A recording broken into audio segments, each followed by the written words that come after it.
नमस्कार, बहुत बहुत स्वागत है आपका मई 9 पर। मैं हूं संदीप ग्रोवर। आप देख रहे हैं ट्रेंडिंग स्टॉक्स में हम ऐसे स्टॉक्स की बात करते हैं जिसको लेकर ज़्यादातर लोग अपने सवाल पूछ रहे होते हैं या फिर जानना चाहते हैं कि इस गिरावट या तेज़ी में शेयरों में क्या करना चाहिए। और आज जो सवाल ज़्यादा मिल रहे हैं या फिर ज़्यादा लोग जानना चाह रहे हैं वो है बजाज हाउसिंग फाइनेंस के शेयर के बारे में, क्योंकि आज फिर से शेयर में हो रही है पिटाई। तो इस पिटाई में ज़्यादातर लोग यही जानना चाह रहे हैं कि क्या ये खरीदारी करने का मौका है, क्योंकि 188 का जो रिसेंट हाई है वहाँ से शेयर में काफ़ी ज़्यादा गिरावट हो चुकी है। तो आज कितनी गिरावट आई है पहले वो समझिए, फिर आपको बताते हैं कि इस शेयर में क्या करना है। देखिए, आज के सेशन में अगर आप देखेंगे तो बजाज हाउसिंग फाइनेंस के शेयर में 7% तक की गिरावट देखने को मिली है। 140 रुपये 30 पैसे ये इसका इंटरडे लो है जो कि स्टॉक ने टच किया है।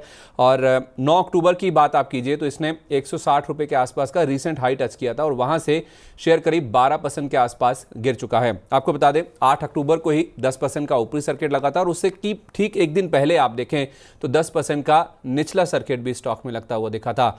7 अक्टूबर को निचला सर्किट लगा, उसके बाद 8 अक्टूबर को शेयर 130 रुपये 35 पैसे मोटा मोटी आप देखिए 130 रुपये के आसपास का लो बनाने के बाद वहां से शेयर में रिकवरी शुरू हुई और 160 रुपये के आसपास तक पहुंच गया था। एक ही दिन के अंतराल में अगर आप देखें ये सब कुछ होता हुआ दिखा और 160 रुपये का रीसेंट हाई बनाने के बाद शेयर में फिर से पिटाई होती हुई नजर आई भी है। तो आज शेयर क्यों गिरा है उसकी जो वजह है पहले आप वो समझ लीजिए, फिर आगे बात करते हैं।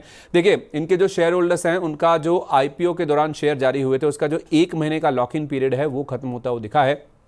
इसको लेकर एक नुवामा की रिपोर्ट आई है जिसके मुताबिक 12.5 करोड़ से ज़्यादा शेयर ऐसे हैं जो कि जिनके ऊपर ट्रेडिंग की शुरुआत हो गई या फिर जो ट्रेडिंग के लिए मार्केट में अवेलेबल हो गए हैं। ये कंपनी के कुल अगर आप हिस्सेदारी देखेंगे उसके 2% के बराबर आपको नजर आएगा। तो 2% इक्विटी जो है कंपनी की वो शेयर बाजार में ट्रेड होने के लिए सामने आ गई है। इसका ये मतलब नहीं है कि सारे शेयर बिकते हुए नजर आएंगे, लेकिन हाँ ऐसा ज़रूर आप मान सकते हैं कि इनमें से ज़्यादातर या थोड़े शेयर जरूर बाजार में बिकने के लिए प्रेशर के तौर पर आ सकते हैं, जिस वजह से हम देख रहे हैं कि शेयर में आज गिरावट देखने को मिल रही है। ऐसा इसलिए भी क्योंकि लिस्टिंग बहुत दमदार हुई थी। 16 सितंबर को यह शेयर लिस्ट हुआ था। 70 रुपए का इशू प्राइस था। 114% की प्रीमियम पर लिस्टिंग हुई थी। 150 रुपए पर यह शेयर लिस्ट होता हुआ दिखा था और उसके बाद जो 70 रुपए का इशू प्राइस था वहां से हमने देखा 188 रुपए 50 पैसे तक भी शेयर ये जाता हुआ दिखा था। तो जिनके पास ये शेयर है वो कहीं ना कहीं मुनाफा वसूली कर रहे हैं, उसका इंपैक्ट हम साफ तौर पे देख भी रहे हैं और ये हो सकता है कि मुनाफा वसूली आगे भी जारी रहती हुई दिखे, क्योंकि आज 1 महीने का लॉक इन खत्म हुआ है।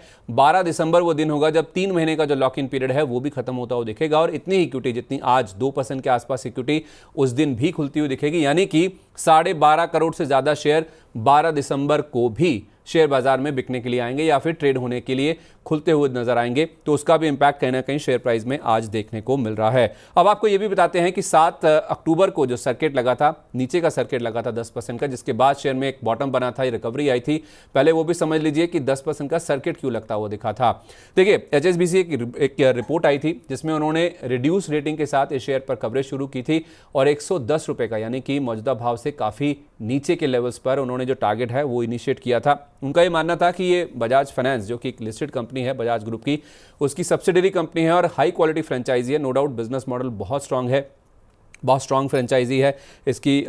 फ्रेंचाइजी बहुत मजबूत है। इस कंपनी के अगर आप AUM यानी कि एसेट्स अंडर मैनेजमेंट देखें बहुत ही डाइवर्सिफाइड है। लिक्विडिटी और ROA यानी कि रिटर्न ऑन एसेट्स ये भी बहुत अच्छे हैं और काफ़ी वेल मैनेज कंपनी है ये, उन्होंने अपनी रिपोर्ट में बताया था। सितंबर तिमाही की बात करें तो इनके जो AUM है उसमें 26% की ग्रोथ आई थी। इनका जो AUM का आंकड़ा है वो 1 लाख करोड़ के भी पार जाता हुआ दिखा था। तो बिजनेस मॉडल बहुत ही स्ट्रांग है, लेकिन दिक्कत की बात है वैल्यूएशन को लेकर। इस रिपोर्ट में साफ तौर पे बताया गया था कि इस स्टॉक के जो वैल्यूएशंस है बहुत ही महंगे हैं। 2026 यानी अगले साल की बुक वैल्यू के हिसाब से देखें तो 5.5 गुना के P मल्टीपल पर ये स्टॉक अवेलेबल है, जिस वजह से नीचे की 110 रुपए की टारगेट प्राइस के साथ रिड्यूस रेटिंग के साथ यहाँ पे जो कवरेज है उसकी शुरुआत की गई थी। अगर आप P मल्टीपल यानी कि प्राइस टू अर्निंग के हिसाब से भी देखेंगे तो FY26 का जो EPS है, अनुमानित EPS है, उसके हिसाब से भी 44 गुना का P मल्टीपल है, ऐसा इस रिपोर्ट में मेंशन किया गया। तो साफ तौर पे वैल्यूएशन को लेकर कंसर्न है, बिजनेस को लेकर या ग्रुप को लेकर कोई कंसर्न नहीं है, लेकिन वैल्यूएशंस जो हैं वो आगे चलते हुए प्रभावित हो सकते हैं। उसमें नीचे की जो ट्रैजेक्टरी है वो देखने को मिल सकती है, ऐसा इस रिपोर्ट में मेंशन किया गया था, क्योंकि जो रिटर्न ऑन एसेट्स है वो ऑलरेडी पीक पर है और EPS ग्रोथ आगे चलते हुए उसमें धीमापन देखने को मिल सकता है। और इस रिपोर्ट में 3 कारण हैं जो कि बताए गए थे जिस वजह से इनका जो EPS ग्रोथ है उसमें धीमापन देखने को मिल सकता है। पहली बात, इनकी जो AUM ग्रोथ है जो कि सितंबर तिमाही में बहुत स्ट्रांग थी, वहां पे थोड़ा सा धीमापन देखने को मिल सकता है। क्रेडिट कॉस्ट जो है उसमें नॉर्मलाइजेशन देखने को मिलेगा, ऐसा भी इस रिपोर्ट में बताया गया था। और निम्स यानी कि नेट इंटरेस्ट मार्जिन, जो कमाई ये करते हैं अपना लोन देने पर और जिस रेट पर ये पैसा उठाते हैं, उस ब्याज के बीच का जो अंतर होता है NIMs, उस पर भी दबाव देखने को मिल सकता है। ये 3 रीजंस हैं जो कि इस रिपोर्ट में बताए गए थे, जिस वजह से रिड्यूस रेटिंग और 110 रुपए का टारगेट प्राइस इस स्टॉक के लिए दिया गया था। तो आखिर इस स्टॉक के, इस कंपनी के वैल्यूएशन है कैसे, जिस वजह से इस रिपोर्ट में जो एक ही नेगेटिव पॉइंट था उसके ऊपर बाजार ने ज्यादा फोकस किया। आपको वैल्यूएशन बताते हैं। इनफैक्ट हमने 8 अक्टूबर को भी स्टॉक आपके लिए कवर किया था। उस समय के वैल्यूएशन और अभी के वैल्यूएशन आप देखिए, आपको दोनों अपनी स्क्रीन के ऊपर नजर आएंगे। 7 गुना के आसपास आप देखिए बजाज हाउसिंग फाइनेंस का share price to book value multiple पर ट्रेड करता था। 8 अक्टूबर को थोड़ा सा हल्का हुआ है, जैसे शेयर में हायर लेवल से गिरावट आई, लेकिन अभी भी 6.25 गुना के आसपास के मल्टीपल हैं। बाकी स्टॉक्स भी आप देखिए उन्हीं लेवल्स के आसपास ही ट्रेड कर रहे हैं जहां हमने 8 अक्टूबर को आपको बताया था।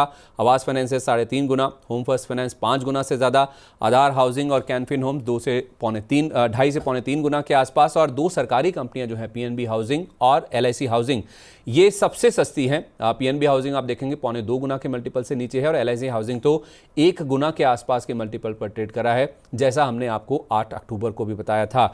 तो बजाज हाउसिंग फाइनेंस करेक्ट हुआ है, बाकी कंपनियां भी देखिए कमोबेश वैसे ही करेक्ट होती हुई नजर आई। तो इस सेक्टर के जो वैल्यूएशंस हैं उसमें किसी भी तरह का कोई बदलाव नहीं देखने को मिला है। तो भले ही बजाज हाउसिंग फाइनेंस का शेयर करेक्ट हुआ है, उसके वैल्यूएशन थोड़े से नीचे आते हुए देखें, लेकिन बाकी सेक्टर की कंपनियां भी आप देख लीजिए, जो एक हफ्ता बीता है उसमें उसी कमोबेश आप देखिए उसी रुझान को आप फॉलो करती हुई नजर आई है। तो ऐसा नहीं है कि बजाज हाउसिंग फाइनेंस का शेयर गिर गया तो इसके वैल्यूएशन अट्रैक्टिव हो गए।